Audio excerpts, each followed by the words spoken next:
Dear future husband, I'm back!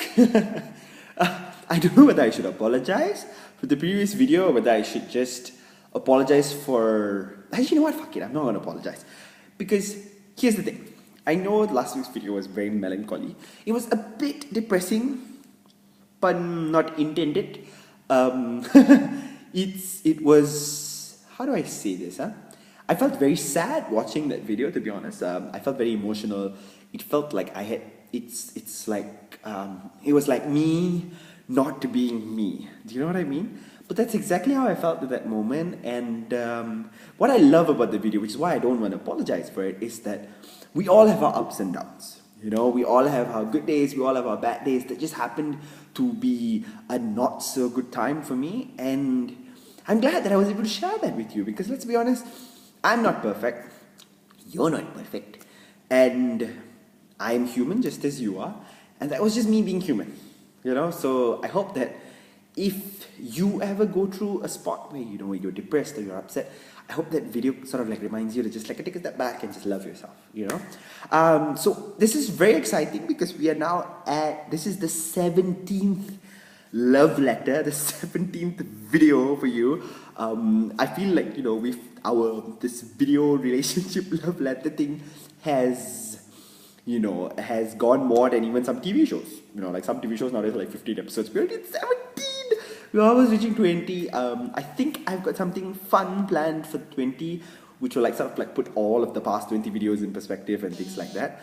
I'm not sure why my phone is ringing right now. This is actually my twin, but she can wait because this is me time, this is you time. Right. But it's fascinating that my twin is calling. She's not actually my twin, I don't actually have a twin. It's just, this is actually a friend of mine who we were both born on the same day. So we are literally the same people. Like, no joke, we're literally the same people. Which, yeah, you know, just saying. Same people! Oh God. This is rice getting to be. I had like biryani rice before I'm doing this video. So I feel like all of the blood is going straight to the stomach instead of to the brain. So I'm a bit drunk on the biryani because, I mean, let's be honest, it's biryani rice. Okay, I'm going to stop there. I'm going mad. So, now that I'm back, slightly hyper, full of biryani, I think the question today I wanted to really ask you is, talking about, you know, the video just before this one, we were talking about success. I thought we'll talk a bit about what's the perfect day, you know? What is an ideal day for you? What do you want to do? What could be like the, you know, an ideal or perfect day for you? You know, what would that be? In an idealized life, in a perfect life, what would be a fantastically perfect day? So for me, one perfect day will be waking up next to you. Let's be honest.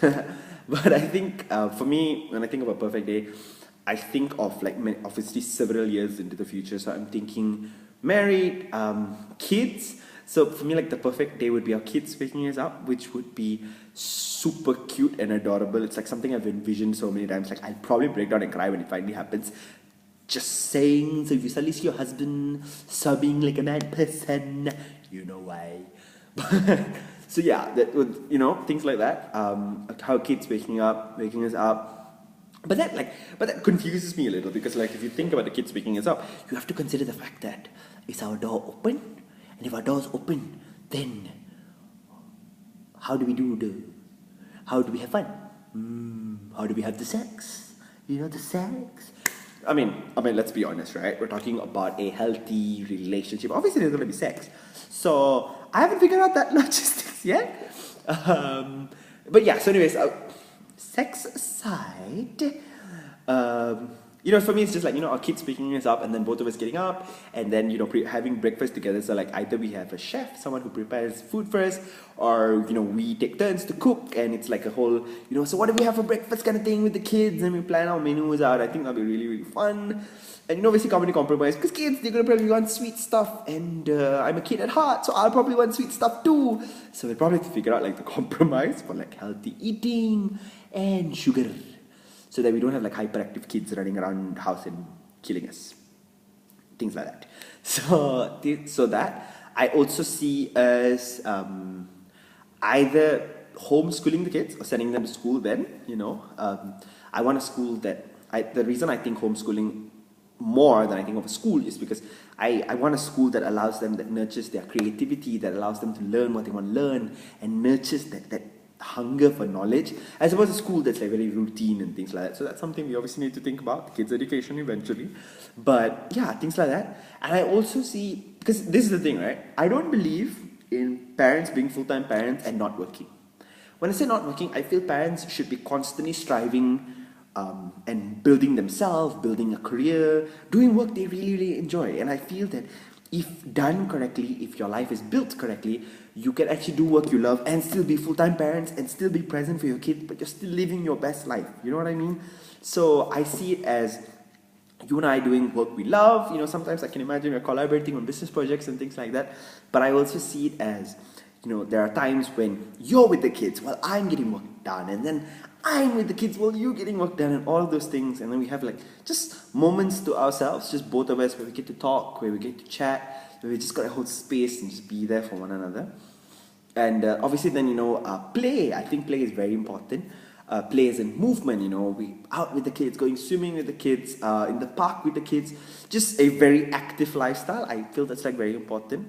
I feel like I'm rambling a little bit, but this is like our ideal perfect life, right? So obviously there's like a lot of elements to it. And I see it as, you know, then obviously dinner together as a family. So meals are very sacred. Obviously sometimes we've got friends over, sometimes we've got family over, and meals are sacred time where we sit down. I would like some gratitude practices. I think it'd be really cool to teach our kids from young about gratitude and being thankful and things like that. To have that practice constantly be there. So like gratitude as a family over dinner, over lunch, that sort of thing. I think that'd be very, very powerful. Then, you know, putting the kids to sleep. And, you know, I love reading. I'm pretty sure you do too. So, you know, reading to the kids our favorite stories, our favorite books, taking turns, having that experience with them. And then once we put them to sleep, it's our time. So, you know, just being there for one another and just holding space for one another, you know. So I think, like, for me, a perfect day would be family time, good food, movement and play with the kids, just lots of, like, you know, us time with the kids, just all of us together. And you said 4 of us. Oh my god. Yeah, we haven't talked about the kids yet, right? We'll get to that eventually. So, you know, just us with the kids, then us with each other, us having alone time with the kids, things like that. So I'm going to stop now because, like I said, the blood's going straight to the biryani in the stomach. So it's not being very, very good for the brains, but we will try. Okay, we will try. So anyways, that for me would be an idealized, perfect day, a day where we're just, you know, present, where we're just doing work we love, we're spending time with the people we love, we're being full-time parents, we're being the best parents we can be, we're being the best people we can be, and all of those things. So that would be a perfect day, ideal day for me. I'm wondering what's an ideal day for you. Yeah, I hope you're doing okay. I hope you had some biryani today, just like me, because biryani is awesome. Oh god, I should just title this video Biryani, the biryani video. And yeah, love you, babe. And I'm really excited to with what's happening with life at the moment and what's going on. Because what was so fascinating about the whole episode, you know, the depression episode that happened, was that you know, because I allowed myself to just feel and experience everything that I felt like I came out of that episode with more inspiration, with more hustle, with just so much more energy to just go out there and create an amazing life. You know, I'm sorry, is my hands moving around? I can't even tell. I probably have to, like, you know, rewatch the video, then I'll figure out. Anyways, it's me. I move my hands a lot. I love you so much. I can't wait to meet you, and I just hope you have an awesome week ahead. Bye.